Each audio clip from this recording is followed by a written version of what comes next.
نحمده ونصلي على رسوله الكريم. الحمد لله. அல்லாஹ்வுடைய பேரருளால் 20வது தராவி தொழுகை தொழுது விட்டு அமர்ந்திருக்கிறோம். அல்லாஹ் நம்முடைய தராவி தொழுகை கபூல் செய்வானாக. நம் நோன்புகளை அல்லாஹ் ஏற்றுக்கொள்வானாக. மீதமுள்ள காலங்களில் ஆரோக்கியமாக நோன்பு வைப்பதற்கும் இபாதத்து செய்வதற்கும் அல்லாஹ் தௌஃபீக் செய்வானாக. அல்லாஹினுடைய பேரருளால் 2வது பத்தினுடைய 20 நோன்பு முடிய இருக்கிறது. இஅ்திகாஃபினுடைய சில சட்டங்களை நாம் தெரிந்து கொள்ள கடமைப்பட்டிருக்கிறோம். நாளை மக்ரிப்குள்ளாக இருந்து இஅ்திகாஃப் இருப்பவர்கள் பள்ளிக்குள் வந்துவிட வேண்டும். இஅ்திகாஃபினுடைய சட்டங்கள், அதனுடைய சிறப்புகளை குறித்து சில விஷயங்கள். பொதுவாக சில இபாதத்துகள் அது ஒரு காலங்களில் மாத்திரம்தான் செய்ய முடியும். உதாரணமாக ரமதானுடைய ஃபரதான நோன்பு, இது ரமதானுடைய மாதத்தில் மட்டும்தான் நோக்க முடியும். பொதுவாக நோன்பு எல்லா மாதத்திலையும் வச்சுக்கலாம். ஆனால் ஃபரதான நோன்பு பார்த்தீங்கன்னா நீங்கள் ரமதானில் தான் வைக்க முடியும். ஹஜ்ஜினுடைய காலத்தில் தான் செய்ய முடியும். இல்லை நான் ஒருவர் இப்போ என்கிட்ட காசு இருக்குது, நான் 4 லட்ச ரூபா வச்சுருக்கிறேன், 10 லட்ச ரூபா வச்சுக்கிறேன், இப்போயே நான் போக முடியும்னா போக முடியாது. தொழுகையினுடைய நேரத்தில் தான் தொழுக முடியும். இல்லை நான் ஃபஜருடைய தொழுகை இப்பயே தொழுதுட்டு படுப்பேன்னா முடியாது. அது மாதிரி சில இபாதத்துகள் அதற்குரிய நேரம் என்று இருக்கிறது. அந்த நேரத்தில் செய்கிற போதுதான் அதனுடைய கூலியை பெற முடியும். அப்போ இஅ்திகாஃப் என்பது ரமதானுடைய பத்தில், ரமதானுடைய கடைசி பத்தில் அதனுடைய நேரம் என்று சொல்லப்படுகிறது. அந்த நேரத்திற்குள் இருக்கிற போதுதான் அந்த இஅ்திகாஃபினுடைய நன்மைகளை நாம் முழுமையாக பெற முடியும் என்பதாக சொல்லுகிறார்கள். அதுதான் சுன்னத்தான இஅ்திகாஃபிலும் கட்டுப்பட்டது என்பதாக சொல்லுகிறார்கள். பொதுவாக இஅ்திகாஃபை 3 வகையாக பிரிக்கிறார்கள். முதலாவது வாஜிபான இஅ்திகாஃப். வாஜிபான இஅ்திகாஃப்னா என்ன? உதாரணமாக ஒருவர் ஒரு நேர்ச்சை பண்றார், எனக்கு ஒரு காரியம் ஆக வேண்டியது இருக்கிறது, என் காரியம் ஆறுச்சுன்னு சொன்னா நான் பள்ளிவாசல்ல இருந்து ஒரு நாள் உட்காந்து இஅ்திகாஃப் இருப்பேன். இப்படி நேர்ச்சை பண்ணிட்டாருன்னா அவர் பள்ளிவாசலில் வந்து உட்காருவது வாஜிபாகி விடுகிறது. இது வாஜிபான இஅ்திகாஃப். பொதுவாக நேர்ச்சைக்கும் ஒரு சட்டத்தை தெரிஞ்சு கொள்ளணும். மனசுல நினைச்சிட்டாலும் நேர்ச்சி ஆயிராது. நான் மனசுல நினைச்சுக்கிட்டேங்க, 40 பேத்துக்கு ரொட்டி சுட்டு கொடுக்குறேன், அல்லது பள்ளிவாசல்ல வந்து ஒரு 100 ரக்காத் தொழுகிறேன், மனசுல நினைச்சுக்கிட்டேங்க. நேர்ச்சை என்பது மனதால் நினைத்து வாயால் மொழிய வேண்டும். நான் இந்த பள்ளியில் இஅ்திகாஃப் என்னுடைய காரியம் அல்லாஹ் நிறைவேற்றினால் மஸ்ஜிதில் வந்து இஅ்திகாஃப் இருப்பேன் என்று தன் வாயால் சொல்லி ஒருவர் நேர்ச்சை செய்கிறார். அந்த நேர்ச்சியை நிறைவேற்றுவது வாஜிபாகி விடுகிறது. இந்த இஅ்திகாஃபிற்கு பெயர் வாஜிபான இஅ்திகாஃப் என்பதாக சொல்லப்படுகிறது. 2வது விஷயம் சுன்னத்தான இஅ்திகாஃப். சுன்னத்தான இஅ்திகாஃப்னா எது? ரமதானுடைய கடைசி பத்தில் இருப்பது. பெருமானார் ஸல்லல்லாஹு அலைஹி வஸல்லம் அவர்கள் சொன்னார்கள், அப்ப எப்போ இருக்கணும்? ரமதானுடைய 20 பிறையினுடைய அந்த மாலை பொழுது சூரியன் மறைவதற்குள்ளாக ஒருவர் பள்ளிக்குள் வந்து விட வேண்டும். சூரியன் மறைஞ்ச பிறகு 10 நிமிஷம் கழிச்சு வந்தாலும் அது சுன்னத்தான இஅ்திகாஃப்ல கட்டுப்படாது. மக்ரிப்க்கு வரார் ஒருத்தர், சுன்னத்தான இஅ்திகாஃப்ல கட்டுப்படாது. மக்ரிபுக்குள்ளாக அவர் பள்ளிக்கு வர வேண்டும். இதுதான் இஅ்திகாஃபினுடைய அசல் சட்டம். சுன்னத்தான இஅ்திகாஃப் இருக்க போறார் அப்படின்னு சொன்னா 20 பிறையினுடைய அன்றைய மக்ரிபிற்குள்ளாக, சூரியன் மறைவதற்குள்ளாக அவர் பள்ளிக்குள் வர வேண்டும். இது சுன்னத்தான இஅ்திகாஃபினுடைய சட்டம் என்பதாக சொல்லுகிறார்கள். இது சுன்னத்தான இஅ்திகாஃப். ரமதானுடைய கடைசி பத்தில் அந்த 20 பிறையில் இருந்து கடைசியாக ஈதினுடைய பிறை பார்க்கிற வரைக்கும் அவர் 10 நாளும் அல்லாஹ்வினுடைய வீட்டில் இஅ்திகாஃப் இருப்பதற்கு பெயர் இது சுன்னத்தான இஅ்திகாஃப். 10 நாளும் இருக்கிறது. நஃபிலான இஅ்திகாஃப் என்பது இருக்கிறது. சில நேரங்களில் பள்ளிக்கு வருகிற போதெல்லாம் இஅ்திகாஃபினுடைய நியத்துல வர்றது.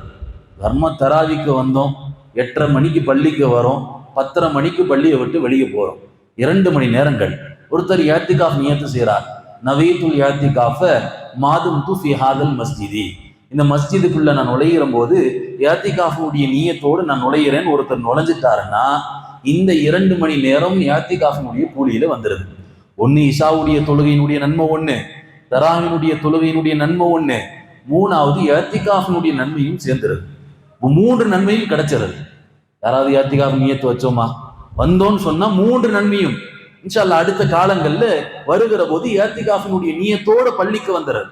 அப்போ பள்ளிக்கு எப்பவெல்லாம் தொழுகைக்கு வருகிறோமோ, நான் வந்து கொஞ்ச நேரம் இருக்கிறேன், ஒரு மணி நேரம் இருக்கிறேன், நான் ஓத போறேன் அப்படிங்கிற போதெல்லாம் நீங்கள் ஏத்திகாஃபினுடைய நியத்தோடு வருகிற போது அது நஃபிலான ஏத்திகாஃப்ல கட்டுப்பட்டு விடுகிறது. ஏத்திகாஃபினுடைய சட்டம் என்ன அப்படின்னு சொன்னா, ஏத்திகாஃபினுடைய சட்டம் சுன்னத்தே முஅக்கதா கிஃபாயா. சுன்னத்தே முஅக்கதா கிஃபாயானா என்ன? ஊரில் உள்ள மொஹல்லாவாசிகளில் யாராவது ஒருத்தராவது பள்ளியில வந்து ஏத்திகாஃப் இருக்கணும். அப்படி ஏத்திகாஃப் இல்லைன்னா ஒட்டுமொத்த மொஹல்லாவாசிகளும் பாவிகள். பாருங்க எவ்வளவு கடுமையான ஏத்திகாஃபினுடைய சட்டம் இது.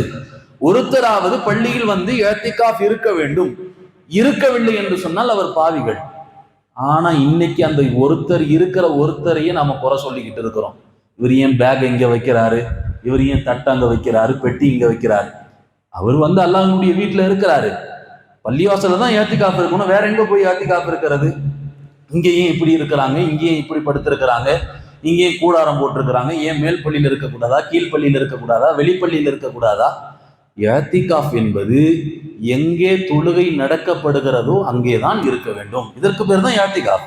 தொழுகை நடக்காத இடத்துல இருப்பதற்கு பேர் ஏத்திகாஃப் அல்ல. இங்க எந்த மஸ்ஜிதுல எடுத்து பார்த்தாலும், எங்க போய் பார்த்தாலும் ஏத்திகாஃபினுடைய நேரங்கள்ல பள்ளிவாசலில் தான் கூடாரம் அடித்து அந்த இடத்துல தான் இருப்பாங்க. நபி ஸல்லல்லாஹு அலைஹி வஸல்லம் பள்ளிவாசலுக்குள்ள தான் இருந்தாங்க. கூடாரம் எடுத்து வந்து பள்ளிவாசலில் பெருமானார் ஸல்லல்லாஹு அலைஹி வஸல்லம் ஒரு அறை போல் இருக்கக்கூடிய ஒரு கூடாரத்துக்குள்ளதான் அல்லாஹ்வுடைய தூதர் இருந்தார்கள். பெருமானார் ஸல்லல்லாஹு அலைஹி வஸல்லம் தன்னுடைய ஏத்திகாஃபை கழித்திருக்கிறார்கள்.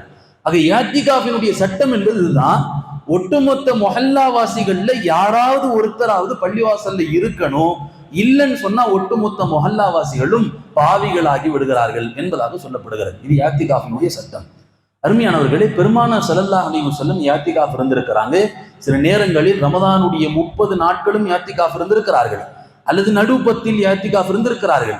பெரும்பாலாக அல்லாஹ்வுடைய தூதர் கடைசி பத்தில் ஏத்திகாஃப் இருந்திருக்கிறார்கள். ஏத்திகாஃபினுடைய சிறப்பு என்ன அப்படின்னா, அல்லாஹ்வுடைய தூதர் சொன்னார்கள், பொதுவாக ஒரு ஏத்திகாஃப் இருக்கு. பெருமானார் சொன்னார்கள், என்ன நன்மை? அல்லாஹ் அவருக்கும் நரகத்திற்கும் இடையில் 3 ஹந்தக் அளவு இடைவெளியை விடுகிறான் என்பதாக சொல்லப்படுகிறது. 3 ஹந்தக். ஒரு ஹந்தக்கினுடைய இடைவெளியை குறித்து பெருமானார் சொன்னார்கள், அவருக்கும் நரகத்திற்கும் இடையில் வானத்தும் பூமிக்கு அளவில் உள்ள இடைவெளியை காட்டிலும் ஆக சிறந்த இடைவெளி என்பதாக சொல்லப்படுகிறது. அப்ப அவ்வளவு தூரங்கள் அல்லாஹ் தஆலா அவரை நரகத்தை விட்டு தூரமாக்கக்கூடிய ஒரு இபாதத் என்னவென்று சொன்னால் அது இஅ்திகாஃப் என்பதாக அல்லாஹ்வுடைய தூதர் சொன்னார். உண்மையானவர்களே, நரகம் என்பது சாதாரணமான விஷயம் அல்ல.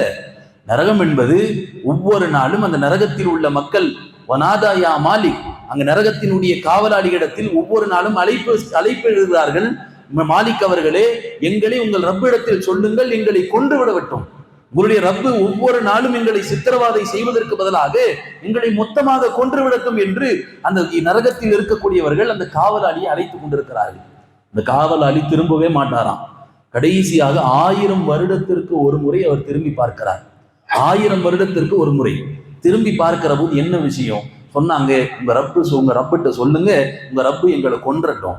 இவ்வளவு சித்திரவாதை அனுபவிப்பதற்கு பதிலாக ஒரேடியாக எங்களை கொல்லட்டும் என்று சொல்லுகிற போது அந்த நரகத்தினுடைய காவலாளி மாலிக் சொல்வாரா, இல்லை, உங்களுக்கு இதுதான் தண்டனை என்பதாக சொல்லி காட்டுவார். நரகம் என்பது அப்பேற்பட்ட ஒரு நரகம் அது. ஆக அந்த நரகத்திற்கும் ஒரு மனிதனுக்கும் இடையில் 3 ஹந்தக்கினுடைய இடைவெளியை விடவும் அதிகமான இடைவெளியை அவர் நரகத்தில் இருந்து தூரமாக்கப்படுகிறார் என்று அல்லாஹ்வுடைய தூதர் இஅ்திகாஃபினுடைய நன்மையை சொல்லி காட்டினார்கள். அதே போல இஅ்திகாஃபினுடைய நன்மைகள்ல ஒன்று, ஒருத்தர் இஅ்திகாஃப் இருக்கிறார் 10 நாள் அப்படின்னு சொன்னா அவருக்கு 2 விதமான பாக்கியங்கள் கிடைத்து விடுகிறது. முதலாவது, பாவத்திலிருந்து தப்பித்து விடுகிறார். பொதுவாக கடைசி 10 தான் ஏதாவது ஒரு பாவம் அவர் புறத்திலிருந்து நிகழ்ந்து விடுகிறது. கடைசி 10 தான் நரகத்திலிருந்து விடுதலைக்கான 10. அப்ப பாவத்திலிருந்து தப்பிப்பதற்காக வேண்டி அந்த ஒரு பாக்கியம், அதுபோல பள்ளியில் இருந்து இபாதத்து செய்யக்கூடிய ஒரு பாக்கியமும் கிடைக்கிறது. இது முதலாவது. இரண்டாவது, பெருமானார் ஸல்லல்லாஹு அலைஹி வஸல்லம் அவர்கள் சொன்னார்கள், கடைசி 10 நீங்கள் லைலத்துல் கத்ரை தேடுங்கள். கடைசி இரவில், அது எந்த இரவு என்று அல்லாஹ்வுடைய தூதர் குறிப்பிட்டு சொல்லவில்லை, ஆனாலும் அந்த கடைசி பத்தில் நீங்கள் லைலத்துல் கத்ரை தேடுங்கள் என்று சொல்லுகிற போது நீங்கள் ஒவ்வொரு இரவிலும் எழுந்து இரவு தொழுகை எல்லாம் நிறைவேற்றுகிற போது அல்லாஹ் கொடுக்கக்கூடிய சிறப்பு என்ன தெரியுமா? அந்த லைலத்துல் கத்ருடைய இரவையும் நீங்கள் பெற்று விடுகிறீர்கள். ஏதோ ஒரு நேரத்துல தஹஜ்ஜுத்ல எந்திரிச்சு தொழுதுகிட்டு இருக்கிறார், அல்லாஹ்கிட்ட கையேந்தி துவா கேட்டுக்கிட்டு இருக்கிறார். ஒருவேளை அல்லாஹ் அந்த இரவை லைலத்துல் கத்ருடைய இரவை ஆக்கிட்டான்னா எவ்வளவு பெரிய பாக்கியம். அல்லாஹ் சொல்லுகிறான், இன்னா அன்ஸல்னாஹு ஃபீ லைலத்துல் கத்ர் லைலத்துல் கத்ரி கைரும் மின் அல்ஃபி ஷஹர். 1000 மாதங்களை விடவும் சிறந்த ஒரு இரவு. அப்பேற்பட்ட உறவில் நின்று வணங்கிய இபாதத்தினுடைய நன்மையும் கிடைச்சு போயிருது. இஅ்திகாஃபினுடைய சிறப்பு இவ்வளவு பாக்கியங்கள் பெற்ற ஒரு மகத்தான ஒரு இபாதத்து தான் இந்த இஅ்திகாஃப். பெருமானார் ஸல்லல்லாஹு அலைஹி வஸல்லம் அவர்கள் தன்னுடைய கடைசி காலம் வரைக்கும் வைத்திருக்கிறார்கள். அல்லாஹ்வுடைய தூதர் மஸ்ஜிதில் வந்து இஅ்திகாஃப் இருந்திருக்கிறார்கள். இஅ்திகாஃப் இருக்கக்கூடியவர்களுக்கு சில எச்சரிக்கைகள். எப்படி இருக்க வேண்டும்? நாம் இருப்பது மஸ்ஜிது, இது நம்ம வீடு அல்ல. மஸ்ஜிதில் இருக்க போறோம். மஸ்ஜிதில் இருப்பதற்கென்று சில ஒழுக்கங்கள் இருக்கிறது. சாப்பிடுவதிலிருந்து நம்முடைய தேவையை பூர்த்தி செய்வதிலிருந்து எல்லாமே ஒரு சில ஒழுக்கங்கள். அடுத்தவர்களுக்கு முன்மாதிரியாக பாருங்க, வந்தாங்க இஅ்திகாஃப் இருந்தாங்க, எவ்வளவு அழகா இருந்துட்டு போனாங்க. பள்ளிவாசல்ல எவ்வளவு அழகா இருந்துட்டு போனாங்க. வந்தாங்க, பள்ளிவாசல் நார் அடிச்சுட்டாங்க, சாப்பாடை கொட்டிட்டாங்க, சிந்திட்டாங்க, இப்படின்னு சொல்லாத மாதிரி இருப்பவர்கள் அழகாக அடுத்தவர்களுக்கு முன்மாதிரியாக இவங்க 10 பேர் இருந்துட்டு போனதுனால அடுத்த வருஷம் 20 பேர் இருக்கக்கூடிய அளவிற்கு ஒரு முன்மாதிரியாக இருந்து விட்டு செல்வது இது இஅ்திகாஃப் இருக்கக்கூடியவர்களுக்கான எச்சரிக்கை என்பதாக சொல்லப்படுகிறது. எப்படி இருக்க வேண்டும்? தேவைக்கு அதிகமாக வெளியே போகக்கூடாது. இஅ்திகாஃப் இருக்கக்கூடியவருடைய சட்டங்கள்ல இதுதான். தேவையில்லாம பள்ளியை விட்டு வெளியே போகக்கூடாது. எந்த அளவுக்குன்னு சொன்னா, தேவையான ஒருத்தர் குளிக்கிறதுக்காக வேண்டி பள்ளியை விட்டு வெளியே போலாமா? இஅ்திகாஃபினுடைய காலங்கள்ல சொல்லப்படுகிறது, குளிப்பதற்கு கூட பள்ளியை விட்டு வெளியே போகக்கூடாது, குளிக்கவே கூடாது. பெருமானார் ஸல்லல்லாஹு அலைஹி வஸல்லம் ஹதீஸ்கள்ல வருகிறது, 10 நாளும் அல்லாஹ்வுடைய தூதர் குளிக்காம இருந்திருக்கிறார்கள். இஅ்திகாஃபினுடைய ஹதீஸை குறித்து வருகிற போது அன்னை ஆயிஷா அவர்கள் சொல்லுகிறார்கள், பெருமானார் என்ன வச்சிருக்கிறாங்க, தலையை சீவி விட்டேன், இப்படி நிறைய சொல்லுகிற போது அப்ப குளிச்சிருந்தாங்கன்னா அதையும் சேர்த்து சொல்லியிருப்பாங்க. ஆனா சொல்லப்படலை. அது கடமையான குளிப்புக்கு மட்டும்தான் ஒருவர் பள்ளியை விட்டு வெளியே போகணும். கடமையான குளிப்பு இல்லை. சும்மா போய் நான் உடம்ப நினைச்சுக்கிட்டு வரேன், இல்லை குளிச்சுட்டு வரேன், சோப்பு போட்டு குளிக்கிறேன் அப்படின்னு சொன்னா குளிக்க கூடாது என்பதாக சட்டங்கள்ல எழுதுகிறாங்க. சரி, அப்போ குளிக்காமையே இருக்கலாமா? நம்ம ஊர் தந்த பக்கம் உள்ளவர்கள் எல்லாம் குளிக்காம இருக்க முடியாது. அதற்கான ஒரு வழி என்ன? வழியும் சொல்லித்தரப்படுகிறது. சொன்னாங்க, ஒருத்தர் பிஷாப்காக வேண்டி போகிறார், தேவையை நிறைவேற்றுவதற்காக வேண்டி போறார். போகிற நேரத்துல போய் துண்டையும் எடுத்துட்டு போயிட்டு அவர் அப்படியே அந்த நேரத்துல கொஞ்சம் கூட நேரத்தை வீணாக்காம ஒரு வாடி முழுக்க தண்ணியை வச்சு அப்படியே மேல ஊத்திட்டு வரணும். போய் சோப்பை போட்டு உட்காந்து ஷாம்பை போட்டு 10 நிமிஷம் 15 நிமிஷம் உள்ள பாத்ரூம்லேயே கழிக்கிறது இது இஅ்திகாஃபில் இருப்பவர்களுக்கு பொருத்தமானது அல்ல என்று சொல்லப்படுகிறது. அருமையானவர்களே, ஆக இஅ்திகாஃபினுடைய சட்டங்களை விளங்கி நாம இஅ்திகாஃபில் இருக்கிற போது அதுதான் உண்மையான சுன்னத்தான இஅ்திகாஃபா ஆகுகிறது. அதனுடைய நன்மையும் நமக்கு முழுமையாக கிடைக்கிறது. வல்ல ரஹ்மான் அமல் செய்யக்கூடிய நல்ல நசீபை அல்லாஹ் நம் அனைவருக்கும் தந்தருள்வானாக. வ ஆகிரு தஅவானா அல்ஹம்துலில்லாஹி ரப்பில் ஆலமீன்.